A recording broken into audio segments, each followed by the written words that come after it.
"Put down the tongs and step away from the grill, sir," the officer shouted, his hand resting ominously on his holster. I blinked, stunned, still clutching the spatula mid-flip over a perfectly grilled burger. Surrounded by a wall of 6 patrol cars, flashing red and blue lights illuminated the Texas night, casting eerie shadows over my backyard. The laughter of friends, the buzz of happy chatter, and the sizzle of ribs wafted through the air, but suddenly the joy turned to confusion as the chopper's blaring well echoed above like a swarm of angry bees. "You're in violation of HOA Code 47-3B. A woman screeched from behind the police line. There she was, Karen, the dreaded HOA president, adorned in her bright pink suit, the color practically glowing in the fading sunlight as it clashed with the seriousness unfolding around us. "This is my private property. It's a 20-acre ranch. We're celebrating my son's return from the Marines." I protested, my heart racing. The crowd gasped, the tension thickening, but Karen's eyes narrowed. "Arrest him!" she exclaimed, an unsettling glee bubbling beneath her stern facade. The officers hesitated, glancing at each other, unsure of what to do. Just when I thought all hope was lost, a familiar figure stepped forward, breaking the grasp of chaos that enveloped us. "Touch that man, and you'll have me to deal with," boomed a voice like thunder, shattering the oppressive silence. Every head turned as Sheriff Buckley emerged from the chaos, his broad shoulders draped in a dusty leather jacket and cowboy boots, exactly like the hero of a western film returning to save the day. Karen's glee faded into shock. "Sheriff Buckley, you don't have jurisdiction anymore." Ignoring her attempt at authority, Buckley marched over, unyielding. "Which one of y'all got called out here for a man grilling burgers on his own land?" His tone was commanding as he looked around at the officers. "Sir, we were told there was a fire hazard, an unauthorized gathering," one officer replied, a tremor of uncertainty in his voice. "Does this look like a fire hazard to you?" Buckley pointed toward the well-watered grass, the fire extinguisher placed next to the grill, and the open land surrounding us, stretching endlessly. The officer shook his head, and a murmur rippled through the crowd. "This man is in violation of HOA code." Karen cried, her desperation rising. Buckley turned his attention to her, clearly unfazed. "This ranch was established in 1902 as a heritage homestead, never signed into your HOA. You've got no authority here, Karen." The applause grew from the crowd, and I felt a rush of hope flooding back as I stood taller, fueled by the support of the community. But Karen was relentless. "This isn't over. I'll have the county on you next." As the officers began to disperse, Buckley clapped me on the shoulder. "You all right, son?" I nodded, my heartbeat returning to normal as Ryan, my son, stepped up beside me, brow furrowed. "Dad, what the heck was that?" "Son, that was Texas HOA drama, and we just survived round 1. I chuckled, though the reality of what might come next weighed heavily. As the party resumed, the music filled the air again, but deep in my gut, I knew this was just the beginning. Karen wouldn't give up that easily, and I was determined to protect my land, my legacy, and my family from her stranglehold. The cookout evolved into a celebration of community, but I couldn't shake the feeling that we were caught in a brewing storm. As the laughter engulfed the warmth of the evening, I promised myself that whatever it took, I was ready for the fight. What I didn't know was how soon the next chapter of this battle would unfold. That night, just as the stars began to sprinkle the sky, a new letter appeared on my porch, a paper marked in bold, red lettering. Notice of violation. My heart sank. Chapter 1 of our fight wasn't finished yet. I stared at the letter, dread pooling in my stomach. The bold red lettering screamed at me, "Notice of violation." The ink was fresh, the paper crisp, something smelled fishy. Karen wasn't finished with her campaign against us. "Well, what does it say?" Ryan asked, peering over my shoulder. "It says," my voice faltered, "it says there's a mandatory inspection scheduled for next week. They want to assess the property for unapproved structures and livestock." As more neighbors gathered, whispers spread through the crowd like wildfire. "No way," a neighbor exclaimed, gripping a beer can tightly. "They can't do that." "Watch me," I muttered, crumbling the paper in my hand. Karen was pushing her luck now. Just as I put the crumpled paper down and looked up, a distant sound turned all our heads, an engine revving, followed by a cloud of dust kicking up on the road. A black SUV rolled up, slowing as it reached the edge of the property. "Looks like our friend from the HOA is making house calls," I grumbled, clenching my fists. Karen stepped out, her pink suit a stark contrast against the dusty landscape. A smirk was plastered across her face as she waved at us like we were old friends. It only fueled my anger. "Mr. Daniels," she called out, feigning cheerfulness, "I hope you're preparing your property for the upcoming inspection. It would be such a shame for you to miss an opportunity to comply. Why don't you go search your own backyard for once?" I shot back, unable to contain my frustration. Her smirk faded, replaced by that icy glare I had come to dread. "Trust me, Luke, you're not going to win this one. This is your last chance." With that, she toned, her clipboard tucked under her arm as she marched toward the SUV. I could see her whispering something to the driver, and panic spiraled in my gut. "Dad, what do we do?" Ryan asked, worry etched across his young face. "First, we gather evidence," I replied fiercely. "We're not going to roll over and let her steamroll us." As the SUV drove off, I paced, adrenaline coursing through me. "We'll document everything, every brick, every structure, even the gravel on the driveway. We'll show them exactly how wrong their claims are." "Yeah!" Ryan shouted, pumped. "Let's get to work." The following day, we activated the motion sensors and security cameras around the property, on high alert for anything unusual. I felt the weight of the ranch on my shoulders, but I wouldn't let Karen's threats crush our spirit. When evening fell, that tension transformed into a palpable anticipation. The kids played outside while I organized papers, photos, and records into a folder. That's when something caught my eye, movement along the tree line. "Ryan!" I called out, signaling him to be quiet. We crept toward the noise, heartbeats synchronized with the rhythm of nature. From the shadows edged a figure, wary and cloaked in darkness. My instinct screamed danger. "Come out!" I commanded, my voice steady. The figure froze, then lifted both hands. "Whoa, whoa! Easy there!" It was a man in a straw hat, a neighbor, Tom, a quiet guy who rarely spoke unless it was about whiskey or the crops. "I'm not here to cause trouble." "Then what are you doing out here at this hour?" I replied, wary but curious.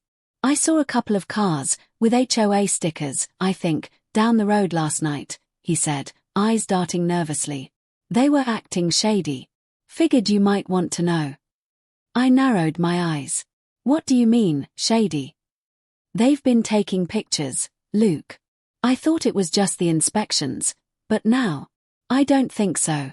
"I overheard them talking about getting rid of the problem while waiting at the diner," he said, glancing back and forth. Fear mixed with rising anger took root in my gut. "You mean they're planning something?" Tom nodded gravely. "I don't know who, but it sounds like they want to take your land faster than just through paperwork." A chill ran down my spine. We need to warn the others. We need a plan. As we moved back towards the house, I noticed something glinting in the moonlight at the edge of my property. It was a metallic object, half hidden underneath a bush. My heart raced as I approached it carefully, Ryan right beside me. I knelt and brushed away the leaves to reveal a small camera. "What is that?" Ryan asked, eyes wide. "It's a surveillance camera," I said, realizing the implications. "They're watching us." With a firm grip, I hoisted it up and turned to Tom. "Are you ready to go on the offensive?" "I've got your back, Luke," he replied, the resolve in his voice palpable. As we stashed the equipment inside, I knew we had crossed a line. We weren't just fighting for my ranch anymore. We were in a real battle against a foe who would stop at nothing to erase not only my family's legacy but the spirit of the community around us. This wasn't just about property lines anymore. It was about standing together against the forces that wanted to tear us apart. And I would fight tooth and nail to protect what was mine. With every ounce of solidarity, we began to hatch a plan that would ensure Karen, and whoever was in the shadows with her, would know we weren't backing down without a fight. It was time to push back. "We need to set a trap," I said, adrenaline surging as we gathered in the dim light of the barn. The sturdy walls that had weathered countless storms now felt like a fortress, but we knew enemies lurked beyond its confines. Tom nodded, a determined glint in his eye. What do you have in mind? We catch them in the act, I replied, the gears in my mind clicking into place. We'll hide the security cameras around the perimeter, out of sight. When they show up again, we'll have undeniable proof. Ryan chimed in, what if they don't take the bait? Then we give them reason to come back, I said, trying to keep my voice steady, though inside I could feel the uncertainty creeping in like an unwelcome guest. We'll stage something. A fake inspection, maybe. If they think they can catch me off guard, they'll definitely show their faces. If they're as slick as you say they are, they might see through it, Tom cautioned, folding his arms. I crossed my arms, weighing my words. Then we play the long game. The first sign of trouble, we document. We share everything with the community. If they come for me, they come for all of us. We loop everyone in. Tom grinned, the camaraderie building. Well, I can rally the neighbors to keep watch. We stick together, right? That's right, I affirmed, feeling strengthened by our unity. But first, we need to lay out the cameras and decide when we want to trigger the inspection. We'll hold a community meeting tomorrow. Get everyone in on it. We can't keep fighting this battle alone. We decided on a plan of attack, dispersing to set up hidden cameras at strategic points around the ranch, near the perimeter fence, past the old oak tree, and along the main driveway. My heart raced with each step, knowing we were stepping deeper into a dangerous game. Then it hit me. Wait, what about the date for the inspection? Tom looked perplexed. What do you mean? If it's on this notice, they'll show up expecting to find something wrong. We need to make sure nothing's out of order, not now. We can't give them a reason to think it's worth their time. Let's set it for the day before their inspection, Tom suggested. It could throw them off completely. Perfect. I could already see the pieces aligning. Once the cameras were in place, we set up an evening meeting at my house. Neighbors gathered with their chairs, faces shadowed under the starry sky. It took only a few minutes for everyone to shift from casual chat to serious planning, optimism hanging thick in the air. What are we doing? One elderly neighbor asked, observing my nervous yet excited demeanor. I don't want to rock the boat, but I also don't want to be swallowed by it. That's precisely why we're here. To rally together, I declared, rallying my voice. Karen wants to control us. She thinks she can take this ranch without consequence. But today, we stand united. If they come for me, they come for us all. A wave of murmurs spread through the crowd, nodding heads and murmured affirmations rippling like a warm breeze. Tomorrow morning, we will stage a fake inspection, I continued. We'll have everyone pretend they're giving their testimony, showing support for this land we all call home. We need to signal to them that we are not intimidated. And if they try to interfere, we'll have evidence to take to the authorities. Sounds like a solid plan, an old farmer chimed in, brow furrowing. As the meeting wrapped up, I couldn't shake the feeling that someone was watching us. The gathering sent a wave of hope through me, but in the pit of my stomach, dread simmered, a nagging doubt that Karen wouldn't take kindly to our plans. But before I could dismiss the thought, a shout erupted from the back of the crowd. Luke! Look at the tree line. I turned, squinting into the darkness. A shadowy figure emerged, darting from the tree line where Tom and I had hidden our cameras. Without thinking, I dashed toward the movement, adrenaline surging through my veins. Hey! Who's there? I shouted, my voice echoing through the night. The figure paused, looking over their shoulder, eyes wide, and for a moment, I thought I recognized them. Leave me alone. The voice was raspy, frightened. Tom, keep the others back. I barked, launching after the figure through the brush. I could hear them moving quickly, ducking and weaving like a deer avoiding a hunter. Stop! I yelled, adrenaline coursing through me. We just want to talk. They stumbled, nearly losing their footing before glancing back, fear in their eyes. That's when it hit me, it was one of Karen's workers, the same one I had seen at that diner the other day. Why are you here? I pressed as I gained ground. What do you know? Are you spying for her? The worker hesitated, glancing behind at the group still encircling the barn. I'm not a spy, they shouted, voice wavering. I just wanted to warn you. Warn me about what? Karen.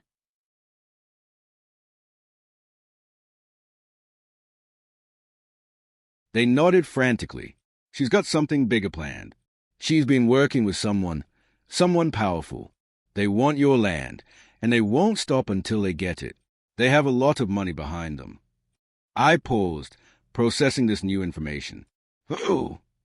Some developer from out of town. I don't know much. I swear. I overheard her talking about how getting things done the easy way is often better. What does that mean? I can't risk getting caught. Just be careful. Before I could ask more, the worker darted away, blending into the darkness like a phantom. I could hear the distant sounds of my friends gathering, but in that moment, realization hit me hard. This was much bigger than Karen. She had connections, resources, and the means to make our lives miserable. I raced back to the crowd, breathless, urgency lacing every word. We're in deeper trouble than I thought. We need to step up our game. Karen's working with someone powerful. If we don't act fast, we risk losing everything. Silence wrapped around us. Fear danced in the eyes of my neighbors, and I could feel their resolve begin to waver. We've got to stand our ground, I said, forcing strength into my voice. For our ranches, for our families. Each of us has a stake in this, a voice together that can't be silenced. Determination rekindled. They nodded, steeling their resolve. We would prepare for whatever storm Karen and her hidden threats threw our way. Tomorrow would be a pivotal day, one that could turn the tide against her once and for all. And I knew it was a fight we couldn't afford to lose. The night air crackled with tension as I gathered the neighbors outside the barn, their expressions a mix of defiance and anxiety. This was it. Tomorrow we would confront the looming threat head-on. Karen and her unknown partner had stirred the pot, and now it was time to show them we weren't backing down. I can't believe this is where we're at, muttered Tom, glancing nervously around. A bunch of us ready to dig our heels in against power and money. I nodded, heart racing. We stand together, or we fall apart. What Karen doesn't understand is that this isn't just about her vendetta against me. She's trying to crush the spirit of this community. Ryan stepped forward, fierce determination in his young eyes. Let's do this. Dad, we can't let them take our home. His spirit ignited a fire in the group. The conversations that had started softly began to build into a roar of affirmation. I held up my hand, silencing the chatter. Listen closely. We'll split into groups tonight. A few of us will stay back and monitor the hidden cameras, while the rest of you prepare the farm for tomorrow's inspection. We don't give them an ounce of leverage. Even if they attempt to intimidate us, a woman from the back asked, uncertainty lingering in her voice. Especially then, I replied with conviction. This isn't just about protecting our land. It's about standing up against anyone who thinks they can bulldoze over us. The group clapped, the sound echoing in the rustling night. Just as they began to disperse into their roles, the motion lights near the tree line flickered to life. Everyone froze. The atmosphere shifted. I'll check it out, I offered, moving cautiously toward the flickering lights, the whispers of the night pressing around me. The others stayed close, shadows moving silently in the dark. As I neared the edge of the property, my heart pounded in my chest. The light illuminated tangled branches and rustling leaves, but nothing seemed out of the ordinary. Just as I turned to head back, a glint caught my eye, something metallic half buried in the dirt. Leaning down, I brushed away the soil and revealed a small, silver device, a listening device. A chill raced through me as I glanced back toward the house. They are spying on us. I breathed, my voice barely audible. Tom joined me, eyes widening as he gazed at the device. We need to warn everyone, if they know what we're planning. Panic rippled through the group. I pushed the device deep into my pocket, willing myself to stay calm. We will turn this around on them. Put the fear back where it belongs. Suddenly, a commotion erupted from the direction of the barn. Get back! Get back! Someone shouted, frantically waving their arms. I sprinted toward the chaos, my senses heightened. As I emerged from the lamplight, my heart sank. A handful of Karen's men had breached our perimeter, their faces masked, tension radiating off them like heat from metal. "Everyone back!" I cried, adrenaline pounding in my ears. "Get to the house!" Tom seized Ryan's arm, pulling him away from the unfolding chaos. I darted into the fray, confronting the intruders. "What do you want?" One of the masked men stepped forward, the type of ruthless confidence that sent shivers down my spine. "We deliver a message. Leave now, or you won't have a choice." "What does that mean? Are you trying to intimidate me?" I shouted, anger surging through my veins. "And your precious neighbors," he sneered. "You think that weakness will protect you? They won't understand until it's too late." Just then, a loud crash echoed from the side of the barn. I turned sharply. A second group of Karen's men had just smashed through the back door, emboldening their assault. "Get them!" I yelled, rallying the neighbors who appeared ready to defend their homes. With a deep breath, I launched myself at the nearest attacker, tackling him to the ground.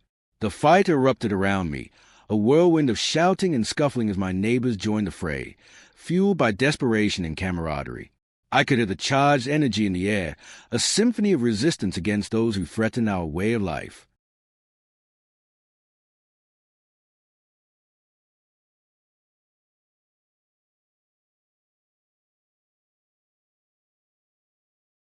But amidst the chaos, it became evident they were outnumbering us. They pushed back harder, desperation mixing with fear as they pinned us down. Then everything changed. I noticed a glimmer of light from the corner of my eye. The security camera had captured the entire scene. My heart raced. They wouldn't have anticipated this, and I wouldn't waste the opportunity. "Tom," I yelled, breathing heavily, "get everyone back to the barn. Grab the footage." With the urgency of desperation, Tom rallied the neighbors while I continued to grapple with the intruders, their focus diverted by my defiance. When the camera feeds were retrieved, I seized a moment between attacks from the masked men. "Look!" I shouted, holding the footage aloft for all to see. "This is going online. All of you will be exposed for your actions." The intruders paused, uncertainty creeping through their ranks. "You're bluffing," one of them sneered, but I saw hesitation flicker in their eyes. "No, I'm doing more than that. You're nothing without your intimidation tactics. Everyone's watching this. If I go down, I'll make sure the world knows who was responsible." Karen's men looked at each other, muttering rapidly. Seizing the moment, I pressed my advantage, my voice ringing out with a newfound intensity. "If you leave now, we won't take this further. You can walk away. But come back, and we'll expose everything. We will fight back." The masked men shifted uneasily, glancing among each other. As seconds ticked by, uncertainty shadowed their features. Then, like a match struck against kindling, one of them turned and bolted for the tree line. Confusion spread through the group as others began to follow suit. I couldn't believe it. "Don't let them escape. Chase them off our land." As the remaining intruders stumbled over themselves in retreat, my neighbors took up the pursuit, driving the message home. "This is our land. Leave and don't come back." The last of the masked men vanished into the night, their shadows swallowed by the darkness. Catching my breath, I turned to see the faces of those who had stood by my side, determined and emboldened. "Did we do it?" Ryan gasped, eyes wide with disbelief. "We did," I replied, pulling him into a hug as cheers erupted around us. Amid the victory, however, a darker thought loomed. Tomorrow's inspection was still ahead, and I had no idea what Karen had planned next. Just then, I spotted movement at the edge of the property. Squinting, I saw a figure standing there, watching us. It was Karen, smirking, the moonlight glinting off her cold eyes. As I raised my fist in defiance, ready to face her challenges head-on, she simply turned on her heel and disappeared into the night. I knew then, this battle was far from over. It was the beginning of an unraveling war. But we had thrown the first punch, and it would be the last mistake she made, because it would show her that underneath that quiet countryside facade, there was a fierce spirit ready to fight back against tyranny. Tomorrow, we would be prepared, and we would stand together to reclaim our truth.